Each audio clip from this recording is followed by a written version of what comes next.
Masih tentang instruksi Ketua Umum PD Perjuangan yang mengeluarkan instruksi kepada seluruh kadernya yang terpilih menjadi kepala daerah untuk menunda keikutsertaan hadir di acara retreat yang diadakan oleh Kementerian Dalam Negeri. Ada beberapa hal yang mau kita bahas kali ini. Yang pertama, kita mau menebak kira-kira apa ending dari instruksi ini. Saya melihat bahwa instruksi ini adalah sebuah sikap kemarahan dan protes keras terhadap lembaga-lembaga negara kita yang membiarkan penegakan hukum terjadi tidak berkeadilan. Padahal penegakan hukum itu tujuannya adalah mencari keadilan, menemukan keadilan, dan membuat kehidupan kita menjadi berkeadilan. Tetapi penegakan hukum justru menjadi tidak berkeadilan, apalagi melakukan penegakan hukum bermotif politik. Itulah yang terjadi ketika Hasto Kristianto, Sekjen PD Perjuangan, ditahan oleh KPK dengan tuduhan terlibat suap Harun Masiku kepada KPU dan diduga merintangi penyidikan terhadap kasus Harun Masiku. Padahal kasus ini masih setengah gelap, setengah terang karena Harun Masiku sampai saat ini tidak tahu di mana keberadaannya. Maka instruksi tersebut beralasan dan punya motif menunjukkan sikap kritik keras dan kemarahan dalam penegakan hukum kita. Karena semua lembaga negara malah membiarkan itu terjadi. Banyak kasus-kasus korupsi negara yang besar terbiarkan begitu saja, diabaikan dan tidak disentuh oleh KPK, tetapi malah sibuk menggunakan kekuasaannya untuk penegakan hukum yang remeh-temeh. Maka instruksi tersebut bagi saya adalah sebuah protes kemarahan terhadap negara kita yang membiarkan penegakan hukum tidak berkeadilan. Itu yang pertama. Maka endingnya, kemana nanti endingnya? Saya melihat bahwa instruksi ini adalah perintah menunda.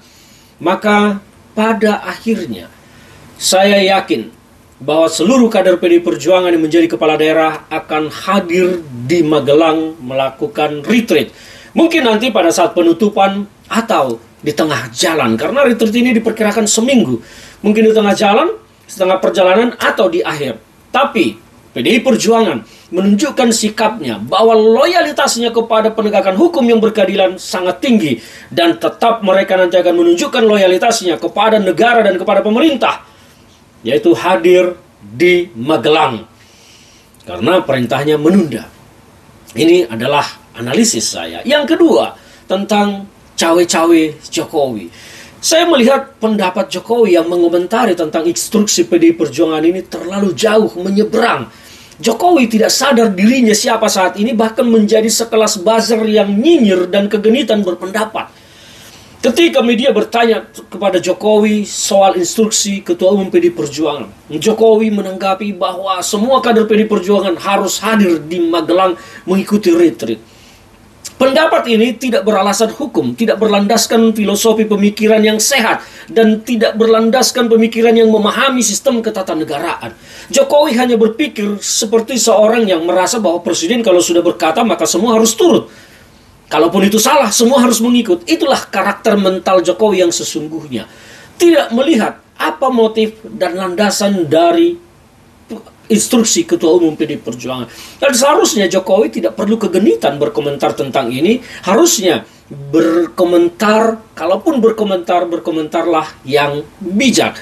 Saya membandingkan dengan komentar Bapak Sufmi Dasko, Wakil Ketua DPR RI dan Ketua Harian Partai Gerindra, yang ketika ditanya media tentang ini menyatakan, dan bahwa itu bukan urusannya. Itu adalah urusan internal PD Perjuangan. Sufmi Dasko memahami persoalan, memahami sistem, tapi berbeda dengan Jokowi yang memang manusia satu ini hanya keberuntunganlah yang membawa tangannya menjadi presiden. Dan faktanya sekarang kita teracak-acak sebagai sebuah negara.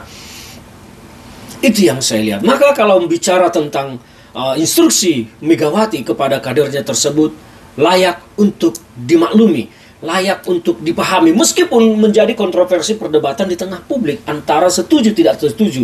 Ada yang berkata, ketika saya menjabat, loyalitas saya kepada partai berakhir. Dari DPR banyak yang berkata begitu. Tetapi Mereka lupa berkaca kepada dirinya bahwa mereka tidak pernah bisa lepas dari loyalitas partainya. Bahkan mereka mengabaikan suara rakyat demi mengikuti suara ketua umum partainya. Jadi para DPR-DPR ini nggak usah munafik kalian berkata tentang loyalitas kepada partai berakhir ketika terpilih. Satu-satunya loyalitas hanya kepada negara. Kalian itu munafik. Mana berani kalian menyimpang dari garis politik partai. Nggak usah banyak bacot deh.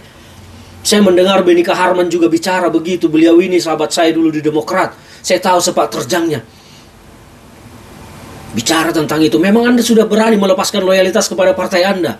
Saya tahu Anda waktu itu ketika AHY juga terpilih ketua umum bicara ke saya bagaimana pendapat Anda, saya tahu. Tapi Anda sekarang tetap berada di sana. Beda dengan saya yang hengkang karena tidak menerima situasi. Dengan Anda tetap saja di sana. Jadi tidak usahlah bicara sok-sok hebat. Nggak usah bicara sok nasionalis. Saya paham Anda semua. Jadi soal instruksi Ketua Umum PDIP ini harus kita lihat sebagai kritik keras kepada pemerintah dan lembaga-lembaga negara. Bukan pembangkangan terhadap presiden. Saya bahkan punya analisis tersendiri bahwa endingnya nanti di 2029, koalisi Gerindra, PD Perjuangan, dan Golkar di bawah nahkoda baru akan menjadi kekuatan poros utama politik yang berkoalisi di 2029. Ingat omongan saya ini, apakah nanti akan terbukti atau tidak?